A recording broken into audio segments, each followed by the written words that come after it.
राजकुमार सज्जन सिंह अपनी जान मुट्ठी में लेकर भाग रहे थे। भागते हुए वो एक तालाब के किनारे पहुंच जाते हैं और लड़खड़ाकर तालाब के पानी में गिर जाते हैं।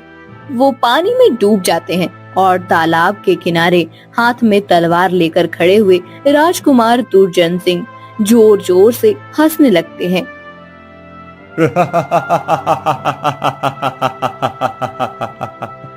चलो, ये तो अब स्वयं ही मृत्यु को प्राप्त हो जाएगा। इसे मारने के लिए मुझे अपनी ताकत का उपयोग नहीं करना पड़ेगा।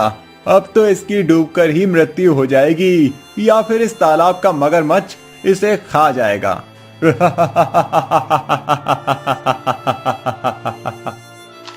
दुर्जन सिंह खुश होकर राजमहल में लौट जाता है।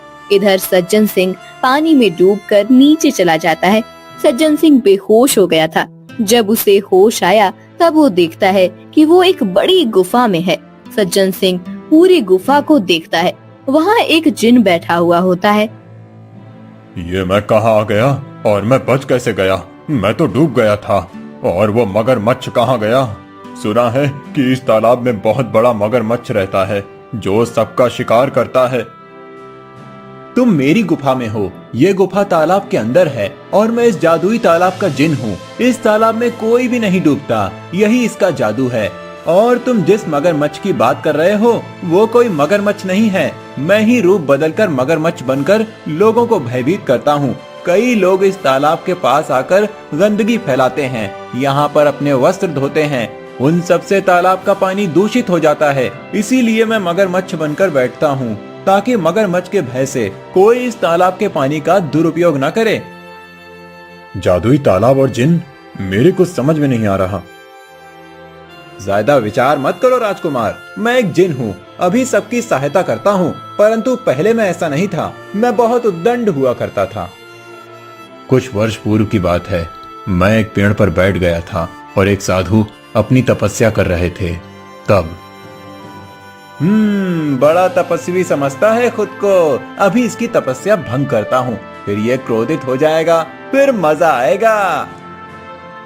ऐसा कहकर मैंने उनके ऊपर पेड़ से फल तोड़कर फेंकना शुरू किया। मैंने उन पर 6-7 फल फेंके, परंतु फिर भी वो शांत बैठे हुए थे। मुझे ये देखकर क्रोध आया। मैंने बहुत सारे फल तोड़े और एक एक करके उन पर फेंकने लगा। उनकी तपस्या भंग हो गई। वो उठ खड़े हो गए और उन्हें खड़ा हुआ देखकर मैं बहुत प्रसन्न हो गया। फिर मैंने कहा,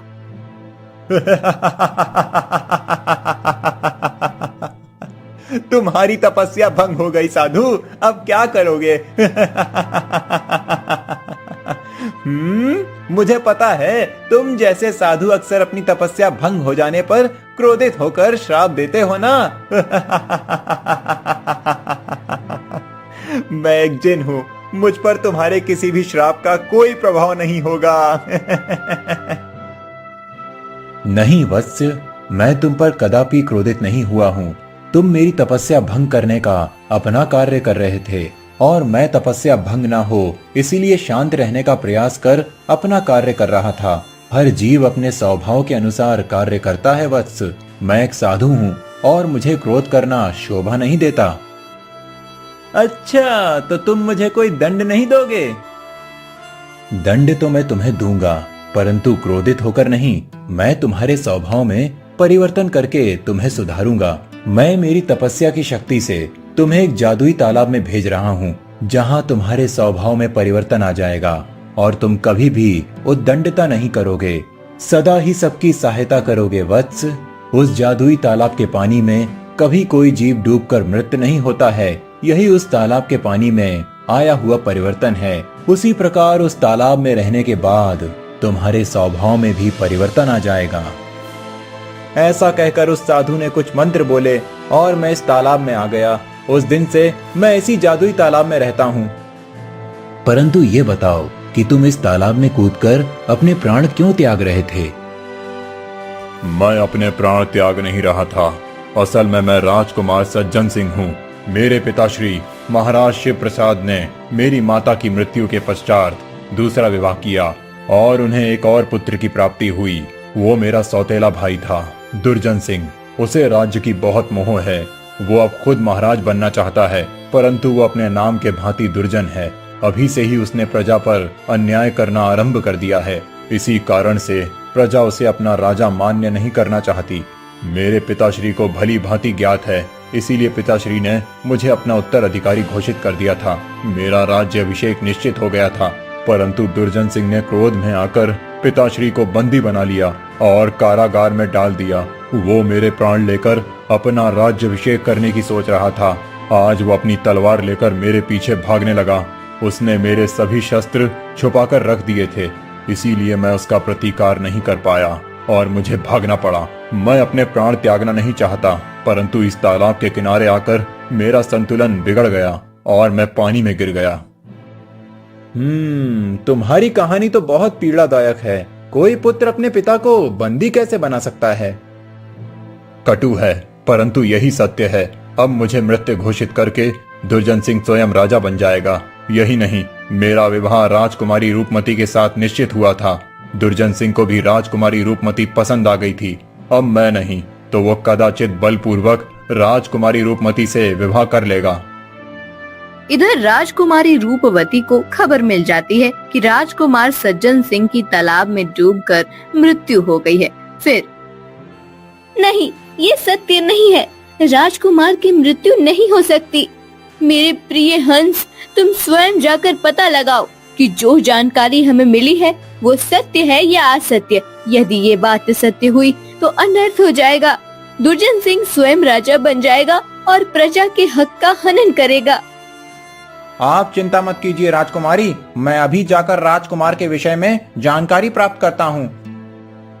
रूपवती का हंस शीघ्रता से उड़ते हुए सज्जन सिंह के विषय में जानकारी प्राप्त करने निकलता है।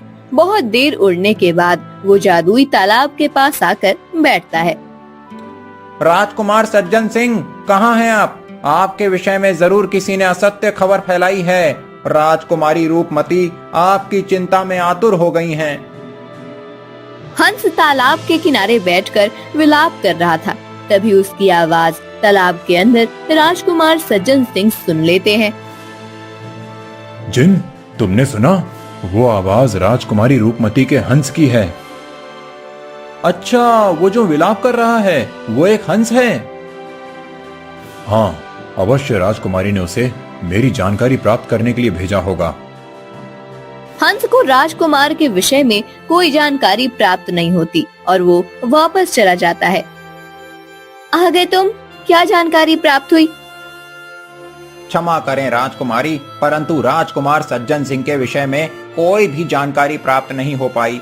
कदाचित हमें जो पता चला है वही सत्य है।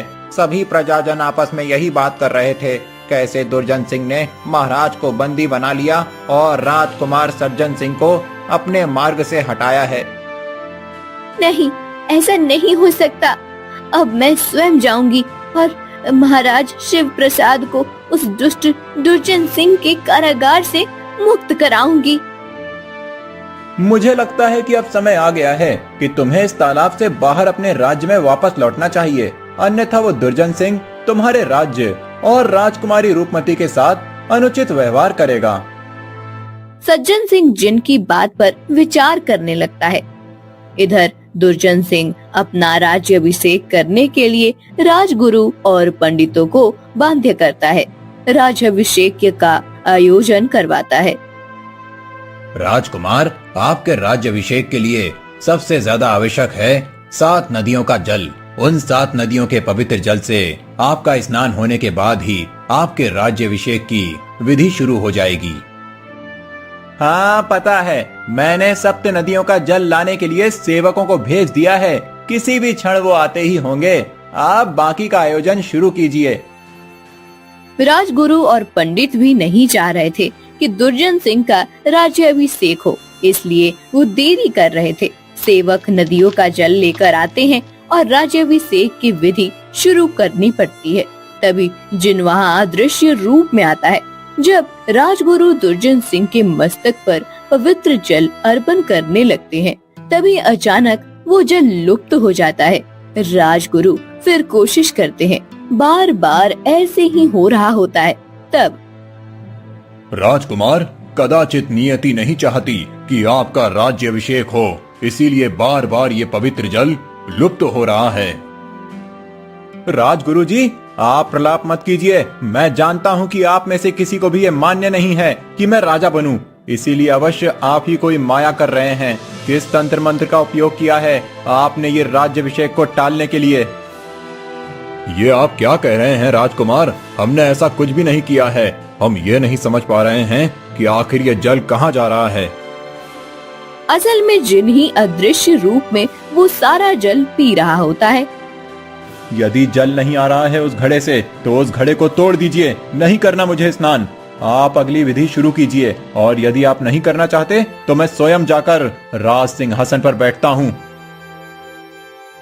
दुर्जन सिंह खुद जाकर सिंहासन पर बैठ जाता है। वो राज मुकुट अपने हाथ में लेता है और खुद उसे अपने सर पर रखता है।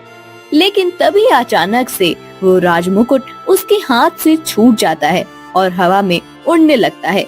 दुर्जन सिंह को समझ ही नहीं आता कि आखिर अचानक ये सब क्या हो रहा है। वो मुकुट राजमहल के बाहर उड़ने लगता है। दुर्जन सिंह के साथ सभी लोग उस राज मुकुट के पीछे जाने लगते हैं। राज मुकुट तालाब की दिशा में आगे जा रहा था। ये सब क्या हो रहा है? कहाँ जा रहा है ये राज मुकुट? इस पर मेरा अधिकार है, मैं इसे नहीं छोड़ सकता। जिन उस मुकुट को लेकर उड़ रहा था, लेकिन अदृश्य होने के कारण जिन किसी को दिख नहीं रहा था। आखिरकार राज मुकुट तालाब के पास आकर रुकता है। तभी बाहर आवाजें सुनकर राजकुमार सज्जन सिंह तालाब से बाहर आता है। उसके बाहर आते ही मुकुट सज्जन सिंह के मस्तक पर जाकर विराजमान हो जाता है। ये क्या? ये सज्जन सिंह जीवित कैसे है? और ये मुकुट इसके सर पर जाकर कैसे बैठ गया? ये सज्जन सिंह के मस्तक पर जाकर विराजमान हो गया। इसका अर्थ ये है कि तुम राजा बनने के लिए योग्य नहीं हो। उस मुकुट की गरिमा का रक्षण जो कर सकता है, उसी के मस्तक पर ये शोभा देता है।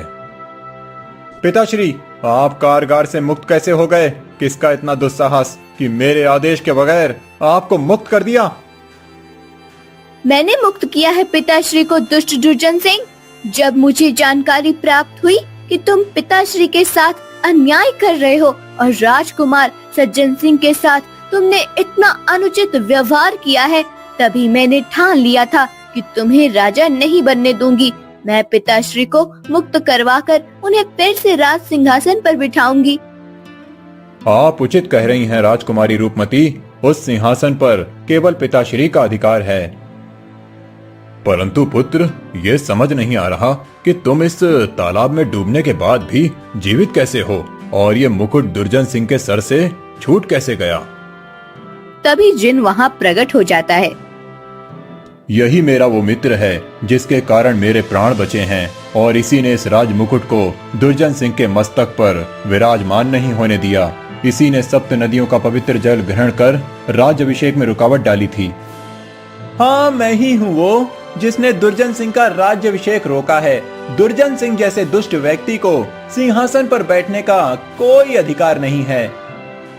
तुमने सही कहा। अब मैं राजकुमार सज्जन सिंह और राजकुमारी रूपमती का विवाह शीघ्र ही आयोजित करूंगा, और उसके पश्चात राजकुमार सज्जन सिंह का राज्याभिषेक संपन्न होगा। नहीं, ये कदापि नहीं हो सकता। मैं किसी भी स्थिति में इसे राजा नहीं बनने दूंगा। मैं सबको मार डालूंगा और स्वयं राजा बन जाऊंगा। तुम ऐसा कुछ भी नहीं कर सकते राजकुमार दुर्जन सिंह। तुम्हारे पापों का दंड तुम्हारा परिवार दे या ना दे, मैं तो अवश्य दूंगा। क्या दंड दोगे तुम इसे जिन? मैं इसे अपने साथ इस जादुई तालाब में लेकर जाऊंगा और इसका मन परिवर्तन करूंगा। जिस प्रकार साधु जी के कारण मैं उद्दंडता छोड़कर सीधे मार्ग पर चलने लगा, उसी प्रकार दुर्जन सिंह भी अपनी दुष्टता छोड़कर सही मार्ग पर चलने लगेगा।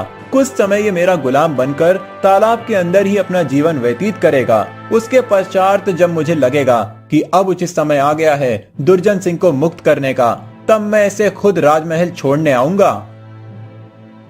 इतना कहकर जिन राजकुमार दुर्जन सिंह को अपने साथ तालाब के अंदर ले जाता है। कुछ दिनों के बाद राजकुमार सज्जन सिंह और राजकुमारी रूपवती का भव्य विवाह संपन्न हो जाता है। और सज्जन सिंह राजा बन जाता है।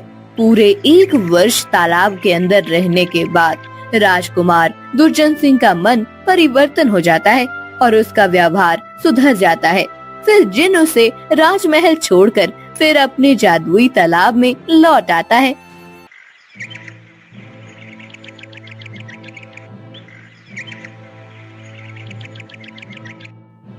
निकल जा इस घर से। आज के बाद इस घर में तेरे लिए कोई जगह नहीं है।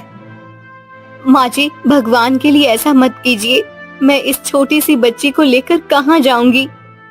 वो सब मैं नहीं जानती, बस तू निकल जा।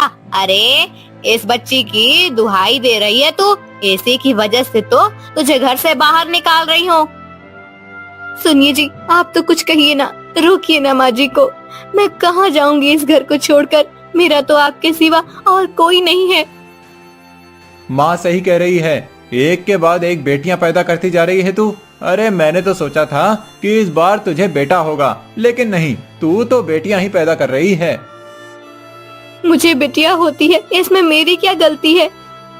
देखा बेटा, एक तो गलती करती है और ऊपर से जबान भी चला रही है। देख क्या रहा है, निकाल दे इसे इस घर से बाहर। केशव मधु का हाथ पकड़कर उसे घर से बाहर निकाल देता है। मधु की गोद में उसकी नवजात बेटी भी थी। दरअसल मधु को पहले 3 बेटियां थी। बेटे की चाह में उसके पति और सास मधु से चौथी बार बेटे की आस लगाए बैठे हुए थे, लेकिन इस बार भी उसने एक बेटी को जन्म दिया और उसे घर छोड़कर बाहर जाना पड़ा। मधु बहुत दूर तक चल कर आई थी, बहुत थक गई थी और प्यास के मारे उसका गला सूख रहा था। उसे दूर एक नदी दिखाई दी और वो नदी के पास आ गई। हे भगवान, तेरा बहुत बहुत आभार, कम से कम पानी तो दिखाई दिया। कितनी प्यास लगी है, मेरी बच्ची को भी भूख लगी है, लेकिन क्या करूं, मैंने ही कुछ खाया नहीं है तो इसे दूध कैसे पिलाऊं? बेटा, मैं अभी पानी पी कर आती हूँ, फिर हम थोड़ी और आगे चल जाते हैं। फिर मैं देखती हूँ खाने का कोई इंतजाम होता है क्या। हाँ मेरा बच्चा। ऐसा कहकर मधु बच्ची को नदी के किनारे पर रखकर खुद पानी पीने के लिए नदी के पानी में उतर जाती है, लेकिन थकान की वजह से वो फिसल जाती है और पानी की तेज बहाव में बह जाती है। बच्ची बहुत रो रही होती है। नदी के पास ही एक जंगल था। कुछ देर के बाद जंगल से कुछ हिरनें पानी पीने के लिए नदी पर आती हैं। वहाँ उस नवजात बच्ची को देखकर, अरे कितनी छोटी बच्ची है ये, इसे ऐसे कौन छोड़ कर गया होगा इसे? माया बहन, लगता है कि ये बेटी है, इस कारण से कोई इसे छोड़ कर गया होगा। सुना है कि कुछ इंसान सिर्फ बेटे की चाह करते हैं। अगर उनके घर में लड़की ने जन्म लिया तो वो इसे ऐसे ही कहीं सुनसान जगह पर छोड़ कर जाते हैं। कितने निर्दय होते हैं ऐसे इंसान। कोई अपने ही बच्चे को ऐसे मरने के लिए कैसे छोड़ सकता है? और माँ जन्म देने वाली माँ का दिल नहीं दुखता? हिरन माया को उस बच्ची को देखकर बहुत दुख होता है। फिर काया छाया, मैं सोच रही हूँ कि हम इसे अपने साथ अपने जंगल में ले जाते हैं। इसे यहाँ ऐसे छोड़ना इस बच्ची के लिए सुरक्षित नहीं है। लेकिन माया दीदी, हम इसे अपने साथ कैसे रखेंगे? हमारे ही रोज के खाने पीने का ठिकाना नहीं होता, इसे क्या हम खिलाएंगे? छाया सही बोल रही है बहन, हम तो पेड़ के पत्ते हरी घास खाकर गुजारा करते हैं, लेकिन इसे तो दूध पीने की जरूरत है, वो हम इसे कहाँ से देंगे? वो सब बाद में देखेंगे, सबसे पहले इसे यहाँ से ले जाना ज्यादा जरूरी है। हिरन माया बाकी 2 हिरणों के साथ बच्ची को लेकर जंगल में चली जाती है। जंगल में जाने के बाद छाया, कुछ दिनों पहले मिट्टी हथनी ने एक बच्चे को जन्म दिया है। हम इस बच्ची को उसका दूध पिला सकते हैं। लेकिन इंसान के बच्चे के लिए हथनी का दूध? वो एक माँ का दूध है छाया, बच्चे के लिए तो अमृत होता है। हिरन माया के कहने पर बच्ची को मिंटी हथनी का दूध पिलाया जाता है। धीरे धीरे बच्ची बड़ी होने लगती है। मिंटी हथनी और उसका बाकी हाथी परिवार भी अब बच्ची को अपना मानने लगा था। एक दिन हमें अब इस बच्ची का कुछ नाम रखना चाहिए। हाँ, कब तक हम इसे बच्ची बच्ची कहें? इसकी आंखें बिल्कुल हमारे जैसी हैं। मुझे लगता है कि हम इसका नाम मुर्गाक्षी रखें। हाँ, बहुत अच्छा नाम है। उस दिन के बाद सब बच्ची को मुर्गाक्षी कहकर बुलाने लगते हैं। एक दिन जंगल का राजा शेर हिरन की गुफा के पास आता है। उसे इंसान की गंध आती है। फिर यहीं से आ रही है सुगंध। हाँ, यहाँ एक बच्ची है, इसे खाकर मजा आ जाएगा। शेर मृगाक्षी की तरफ बढ़ने लगता है। तब सभी हिरनें उसके सामने आती हैं। वनराज, इस बच्ची को छोड़ दीजिए। इसे खाने का विचार अपने मन से निकाल दीजिए। तुम कौन होती हो मुझे ये बताने वाली? वनराज, ये मेरी बेटी जैसी है। मैंने इसे पाला है। ये बहुत छोटी है। चाहो तो आप मुझे खा लो, लेकिन इस बच्ची को नहीं। नहीं, तुम सब जानवरों का मांस बहुत खा चुका हूँ। इस इंसान की गंध मुझे इसे खाने पर विवश कर रही है। लेकिन हाँ, तुम्हारी बात भी सही है, ये अभी बहुत छोटी है। शेर वापस चला जाता है। हिरन को लगता है कि उसके कहने पर शेर ने अपना दयालुपन दिखाया है। 5 साल बीत जाते हैं। सभी हिरनें खाने की तलाश में कहीं गई हुई थी। मृगाक्षी अकेली गुफा में बैठी थी। तभी शेर वहां आया और अकेली है ये बच्ची आज। बेटी, आओ मेरे साथ आओ। आप कौन है? मैं तुम्हारा मामा हूँ, शेर मामा। तुम्हें पता है, मैं इस पूरे जंगल का राजा हूँ। चलो मेरे साथ मेरी गुफा में। मेरे पास खाने की बहुत चीजें हैं और बहुत खिलौने भी हैं। तुम्हें खेलना है? हाँ मामा जी, मुझे खेलना है। तो चलो, जब माया वापस आएगी तब मैं तुम्हें वापस छोड़ दूंगा। शेर की बात सुनकर मृगाक्षी उसके साथ चली जाती है। कुछ देर के बाद जब हिरन वापस आती है तब उसे मृगाक्षी कहीं नहीं दिखती।